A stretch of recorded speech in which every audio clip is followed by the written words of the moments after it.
Hi guys, welcome to another question of Ask Java series. In this video, we'll understand what is object-oriented programming.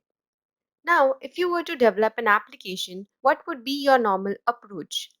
You will write some instructions in form of functions from top to bottom, and these functions will be executed to get the expected result. Now, what happens in this approach is all the data is global and accessible to all functions, so it hampers the security of the application.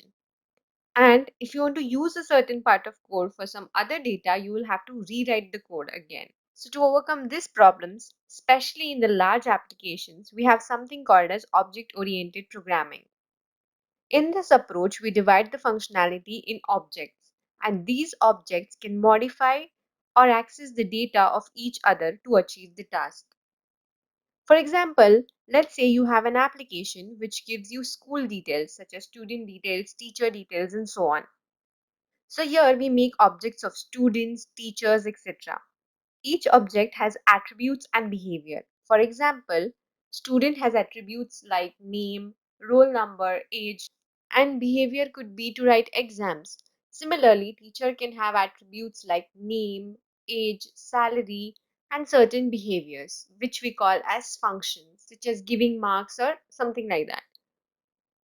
Now, in OOP language terms, the student, teacher, etc., we write as classes that look like this. In class, we have the attributes, that is the variables, and the methods, that is the behaviors.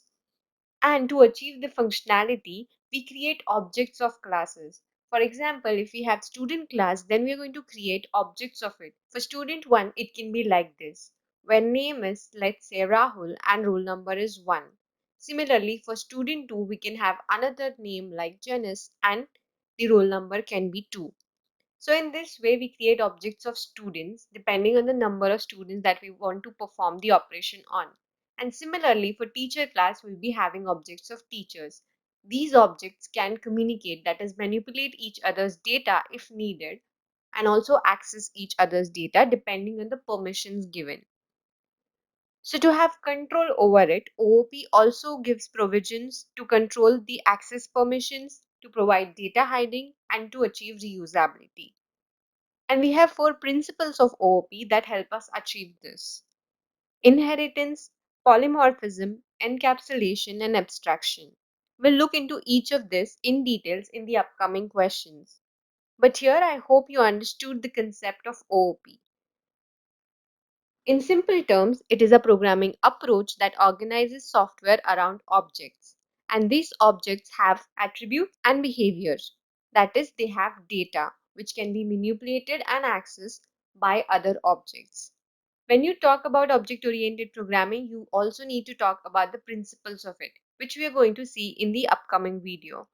So for that, stay tuned and subscribe to our channel and also like and share this video. Thank you.